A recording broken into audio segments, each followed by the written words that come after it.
To receive maximum performance and satisfaction from your steel trimmer or brush cutter, it's important that you read and understand the maintenance and usage precautions before using it. Contact the steel retailer in your area if you do not understand any of the instructions in your owner's manual. Today, I'm going to show you the proper way to start your steel trimmer. However, different models may function differently, so be sure to read your model's operating manual completely. First things first, make sure you're wearing the proper protective equipment, as shown in your owner's manual. For example, be sure you're wearing long pants, work shoes, gloves, and eye protection. Next, adjust your harness if you have one, and adjust the hand grip to suit your size before starting work. The machine should be properly balanced as specified in your owner's manual for proper control and less fatigue in operation. Always check your unit for proper condition and operation before starting. Check the fuel level, and make sure the fuel cap is not damaged and that it's tight and not leaking. Check the throttle trigger interlock, stop switch, cutting tool with approved deflector, and harness. The throttle trigger must move freely and always spring back to the idle position.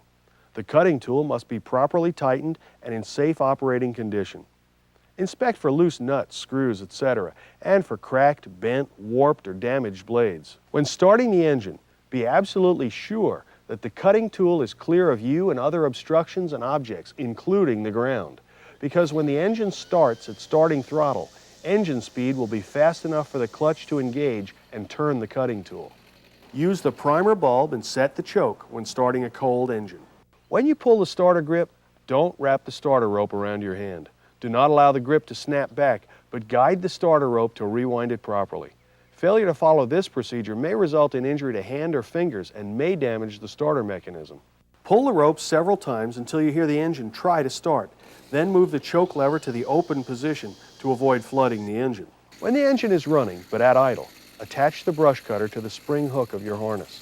Always hold the brush cutter firmly with both hands. Wrap your fingers tightly around the handles, keeping the handles cradled between your thumb and forefinger. Keep your hands in this position to have your brush cutter under control at all times. Make sure your brush cutter handles and grip are in good condition and free of moisture, pitch, oil, or grease.